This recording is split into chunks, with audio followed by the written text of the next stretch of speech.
Olá pessoal, tudo bem? Como que vocês estão? E os estudos? Estão se preparando? Já temos o edital do agente socioeducativo que está correndo. O edital da Polícia Militar de Minas Gerais para o curso de soldado já foi lançado. E fiquem atentos aos sites de concursos, porque estão saindo vários editais, tá joia? Tem que ficar ligado para poder acompanhar aquele concurso que você tem interesse. É importante, eu acho legal vocês terem uma ideia com relação a isso, que vocês têm que focar em uma área de concurso, a área da segurança pública, da educação, aquilo que você acha que você tem mais afinidade, porque senão você tenta fazer vários concursos ao mesmo tempo e, opinião pessoal minha, você pode ter dificuldade de conciliar os vários materiais de estudo e isso pode te prejudicar. Então é bom você ter um foco. Tenha um foco. Se é da segurança pública, investe nos concursos da área da segurança pública. Se é na área da educação, investe na área da educação. O importante é ter um foco, tá joia?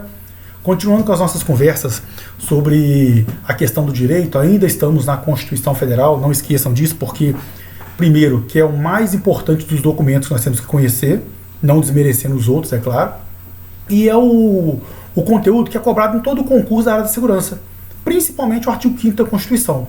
Eu vou mais para frente gravar um vídeo para o EAP, que é o Exame de Aptidão Profissional da PM de Minas, abordando do artigo 1º ao artigo 4º da Constituição, porque eu não falei antes com vocês disso, porque para o pessoal da Polícia Penal e do agente socioeducativo não foi cobrado no edital. Mas eu vou estar gravando esse vídeo para a semana que vem, é um vídeo curto também, e mesmo para vocês que não vai cair na área de polícia penal e agente socioeducativo, vale a pena conhecer do artigo 1º ao artigo 4º da Constituição. Na verdade, é importante conhecer toda a Constituição, tá bom?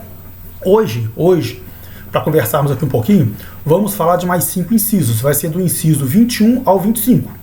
Nós vamos falar no inciso 21, que ele aborda a questão das entidades associativas e a legitimidade dessas entidades para representar seus filiados, quando o sindicato move uma ação coletiva representando os seus associados. Nós vamos falar do inciso 22, que fala do direito de propriedade. Nós vamos falar do inciso 23, que fala da função social da propriedade. Vocês vão ver que o inciso 22 e 23 estarão ligados um ao outro. Vamos falar do inciso 24, que é da desapropriação por necessidade ou utilidade pública ou por interesse social. Vocês vão perceber que esse também está ligado aos dois anteriores. E por último, para encerrar o nosso conteúdo de hoje, vamos falar do inciso 25, que é a requisição de um bem privado, particular, quando do eminente perigo público, você pode, a autoridade, principalmente a autoridade policial ou Estado, ele pode requisitar aquele bem particular. Nós vamos falar disso aqui brevemente, tá bom? Vamos lá então começar os nossos estudos. Primeiro é o inciso 21. O que o inciso 21 nos traz? Eu coloquei em negrito aí as palavras que eu sempre considero como importante, porque se você compreendê-las, você vai entender a essência do inciso 21. Ele fala o seguinte: as entidades associativas, então são entidades regularmente inscritas, legalmente constituídas, tá, que podem representar no caso, as entidades associativas, quando expressamente autorizadas, olha que coisa interessante, não basta ser uma entidade associativa. Ela tem que ser uma entidade associativa e ela tem que ser expressamente autorizada. Então essa autorização é por lei, tem legitimidade para representar seus filiados judicial e extrajudicialmente. Sabe o exemplo clássico disso, gente? Sindicato. Quando o sindicato quer representar a categoria e entrar com uma ação representando os seus associados, o sindicato pode fazer. Basicamente é esta a ideia. A entidade, ela tem que ser uma entidade associativa, ela tem que ter essa autorização expressa em lei e ela pode representar os seus associados judicialmente e extrajudicialmente. Perceba então, muita gente pode não dar valor a participar, a pertencer a um sindicato, mas dependendo da circunstância é muito interessante, porque aquela entidade associativa terá poderes para representá-lo tanto judicialmente quanto extrajudicialmente, tá certo? O inciso seguinte, que é o inciso 22, ele fala o seguinte, gente: é garantido o direito de propriedade. Olha aí, ó, uma imagenzinha pra gente aí, ó. É garantido o direito de propriedade, a propriedade tem que atender a função social. Nós vamos abordar isso mais para frente. Direito de propriedade é um direito que representa, como que eu posso falar? Representa uma segurança que o Estado garante ao cidadão, ao indivíduo, de ter um direito a uma propriedade. Quando se fala assim, é garantido o direito de propriedade, o Estado não pode podá-lo, não pode impedi-lo de ter um bem, uma propriedade. É importante você ver que isso é uma garantia constitucional que está no artigo 5º. Todo mundo tem direito de propriedade. Só que daí você tem que analisar que este inciso ele está linkado a outros incisos. Olha o que fala o inciso 23, que é o seguinte: a propriedade atenderá à sua função social. Eu vou colocar uma imagenzinha para vocês compreenderem o que é função social. Olha bem, vamos lá. É garantido o direito de propriedade. É uma garantia constitucional. É uma garantia que existe no Estado Democrático de Direito. Todos nós temos o direito de ter uma propriedade. Maravilha. Agora, no inciso seguinte, fala que a propriedade vai atender à função social. Vou tentar dar 2 exemplos aqui para ilustrar para vocês. Você tem uma propriedade rural, que lá está cercada, mas você não a utiliza. Está lá, crescendo árvore, mato, está abandonada. E você tem uma propriedade rural, no qual, igual essa imagem que nós temos aí, representa o cultivo de uma horta, de hortaliças. Você tem plantações, cria o gado. O que seria a função social? A função social seria você dar a correta utilização para aquela propriedade. Se é uma propriedade rural, subentende-se que a função social dela é o quê? Garantir a subsistência familiar do proprietário, ou ele poder ali produzir para poder tirar lucros, tirar frutos. Os frutos aí no caso são lucros. Então se você tem uma propriedade rural e lá você cultiva hortaliças, tem plantações, tem pomar de laranja, tem pomar com várias frutas, não especificando qual agora que me fugiu até, são tantas as frutas que fugiram o nome. Quando você tem lá na sua propriedade criação de gado, você está dando função social para aquela propriedade, você está sugando daquela propriedade uma função social que é atender às suas necessidades familiares ou até a sua necessidade financeira, que é você vender aquilo. Isso no meio rural. Vamos pular para a cidade. No meio urbano, eu tenho um terreno que está cercado, mas está abandonado, está crescendo mato, juntando rato, o pessoal está jogando lixo lá dentro. E você tem um terreno no qual você construiu a sua casa, fez lá a sua casinha com o seu quintal, você tem lá a sua família. Qual que seria a função social de um bem urbano? Olha bem, vamos pegar aqui de forma bem simplória, tá? Bem simplória isso. A função social de um imóvel no meio urbano, você acha que o meu que está abandonado, crescendo mato, aparecendo bicho, aí o seu que você construiu uma casa, fez lá um ponto comercial, quem está dando mais destinação social àquele bem patrimonial? Eu que deixei abandonado ou você que construiu alguma coisa? É esta a essência da função social. No meio rural, a função social é você produzir algo com a terra para a sua subsistência ou para você oferir algum lucro, vendendo alguma coisa, vendendo hortaliças e assim vai. Na área urbana, se eu tenho um terreno e naquele terreno eu construí uma casa, eu dei para aquela propriedade uma função social que é de residência, de moradia. Se eu ali fiz um ponto comercial, dei uma função social para aquele terreno. Agora, se o terreno está abandonado, eu não estou dando função social nenhuma para ele. E por que é importante vocês compreenderem isso? Vamos lá. Você tem que compreender que você, no Estado Democrático de Direito e no nosso país, você tem direito à propriedade. É um direito seu. Segundo, a sua propriedade ela tem que atender uma função social. No meio rural, produção, cultivo, criação de animais, entendeu? E também pode ser por moradia, tá? Perceba, você tem que dar função social, ela não pode ficar abandonada. E no meio urbano a mesma coisa, não pode ficar abandonada, ela tem que ter ali uma demonstração que aquela pessoa está usufruindo daquilo. Você pode construir ali um prédio com imóveis e alugar, você está dando uma função social para aquilo. Por que é importante compreender isso? Olha o próximo inciso, gente. O inciso 24 fala o seguinte, vamos analisar o que está em negrito. Ó. A lei estabelecerá o procedimento para a desapropriação, perceba aí, desapropriar. Eu vou tentar falar de uma forma bem simples para vocês aqui. Desapropriar é você tirar a propriedade. Vamos assim, ó. Gente, não é tão simples assim não, tá? Eu tô querendo só tornar a conversa mais à vontade. Eu tenho um imóvel.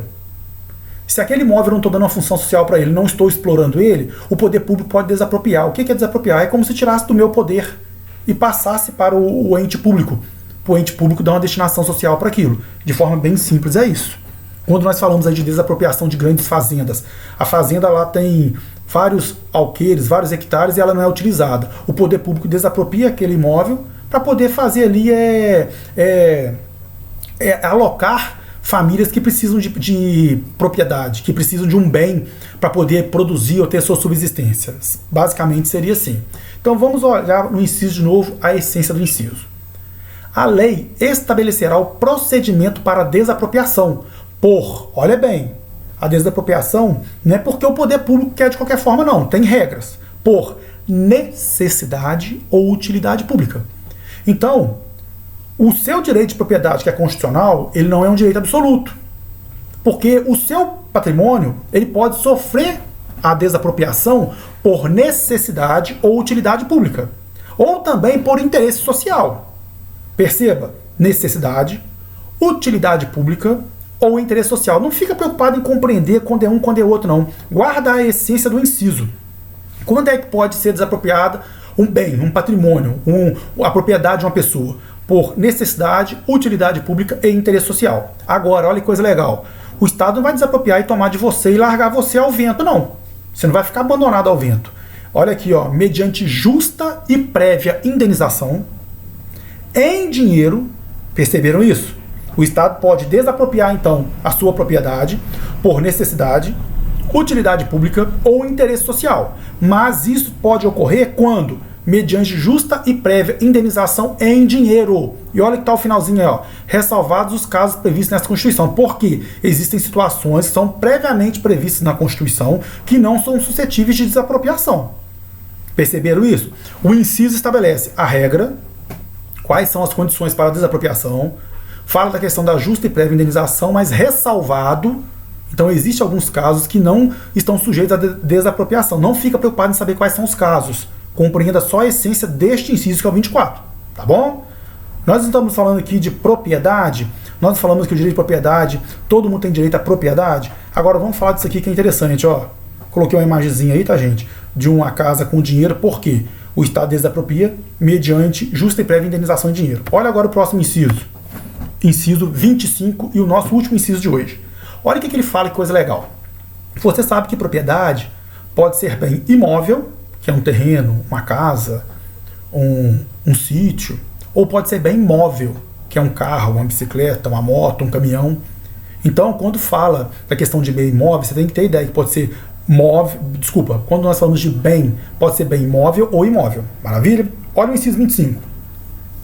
No caso de eminente perigo público, olha bem, no caso de eminente perigo público, tá bom? Perigo público. A autoridade competente poderá usar de propriedade particular, perceba, poderá utilizar de propriedade particular, assegurada ao proprietário uma indenização ulterior se houver dano. Então vamos lá. Vou tentar dar um exemplo aqui bem prático para vocês. Dois exemplos.